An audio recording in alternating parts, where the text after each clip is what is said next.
So, good day to everyone. So, my report is all about Jungian approach.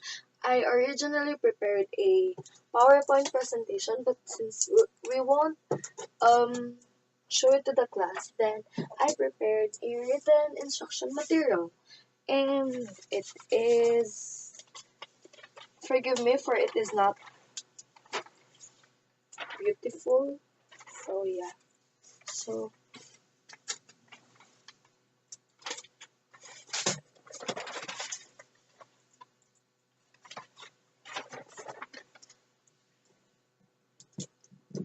so first, who made the Jungian approach? So, it was Carl Jung, and he's a Swiss psychiatrist. So here's a picture of him. It was supposed to be showed to you on PowerPoint, but since, yeah. So there. He is the founder of the School of Analytical Psychology. He proposed and developed the extrovert and introvert personality, archetypes, and the collective unconscious. I hope you can understand my writing. So there. And the issues that he dealt with arose from his personal experiences. So for many years, Young felt as if he had two separate personalities, the introvert and the extrovert. And that interplay resulted in his study of integration and wholeness. His work has been influential not only in psychology but also in religion and literature. So, what is Jungian approach? Jungian approach is also called as Jungian literary criticism. So you can call it either way. So it focused specifically on the analysis of archetypes in literature and written mythology. So this is mythology. So it attempts to explore the connection between literature and what Carl Jung called collective unconscious. Collective unconscious and literature. The connection between both. So next. That assumes that all stories and symbols are based on mythic models from mankind's past. So basically, my report is all about like when you're criticizing a literary piece, you would connect it somehow on the collective unconscious and the which is which your collective unconscious assumes that all stories and all symbols are based on mythic models from mankind's past. So that's it. So the story must be symbolic. So you can use the Jungian approach.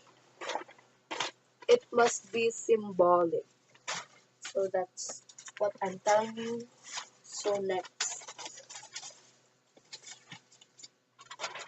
So here.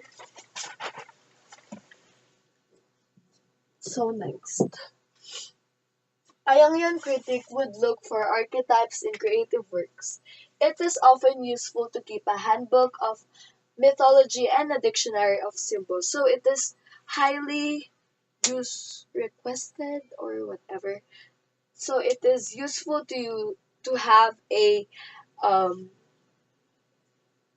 handbook of mythology, whatever mythology it is, and a dictionary of symbols on hand because it will really help you in criticizing a literary piece when you're a Jungian critic. So next, the anima and animus, this is the first always and this is the second always, are the two primary archetypes of the unconscious mind. So this comes first, the anima, the first primary archetype of the unconscious mind is the anima, and the second primary archetype of the unconscious mind is the animus. So next, anima and animus. So we'll go further about this. So anima, the first primary archetype, is a personification of all feminine tendencies in a man's psyche. Thus, the animus is the vice versa. Animus is a personification of of all masculine, change that into masculine tendencies in a woman's psyche. So that is the animus. So this is the anima and the animus. You're just going to change this with masculine and this with woman. So next, anima and animus is a domain of the unconscious that transcends the personal psyche. So the same meaning. So next, Jung labeled three parts of the self: the shadow or the darker unconscious self, which is usually the villain in literature. Next, the persona or a man's social personality. It is usually the hero, and the anima or a man's soul image, usually the heroine. So next, levels of anima and animus development. I shouldn't go further with this, but still I would. So anima. The there are four in each. So anima. Eve, Helen, Mary, Sophia, and these are all mythic models from mankind's past. And next, animus. First is man of mere physical power. Second, man of action or romance. Third, man as a professor, clergyman, orator. And lastly, man as a helpful guide to understanding himself. So that is my so that is the first, and then so for the meanings, um first, archetypes. What are archetypes? Archetypes are highly developed elements of the collective unconscious. Carl Jung understood archetypes as universal archaic patterns and images. So, collective unconscious. Collective unconscious refers to the structures of the unconscious mind which are shared among beings of the same species. So, colle- so human unconscious is populated by instincts and by archetypes. So psyche. Psyche, where? This. So psyche is the human soul, mind, or spirit. So next,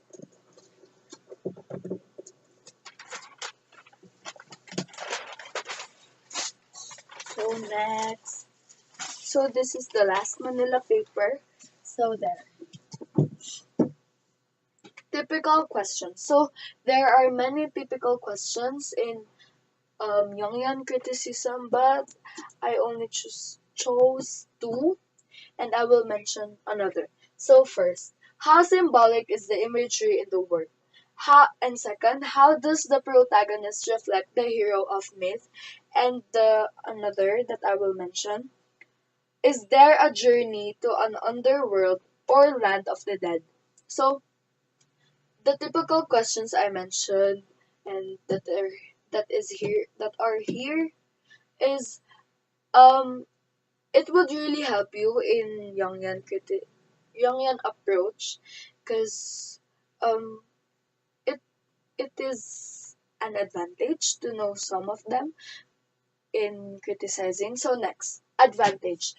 It provides a universalistic approach to literature and identifies a reason why certain literature may survive the test of time. It works well with works that are highly symbolic. So, as I said, is the meaning of Jungian approach a while ago. It is um um where is it? So here. So here. Attempts to explore the connection between literature and what Carl Jung called collective unconscious that assumes that all stories and symbols are based on mythic models from mankind's past. So it the approach occurs through liter- literary pieces that are highly symbolic because of this. So that's basically my report. It's all about like the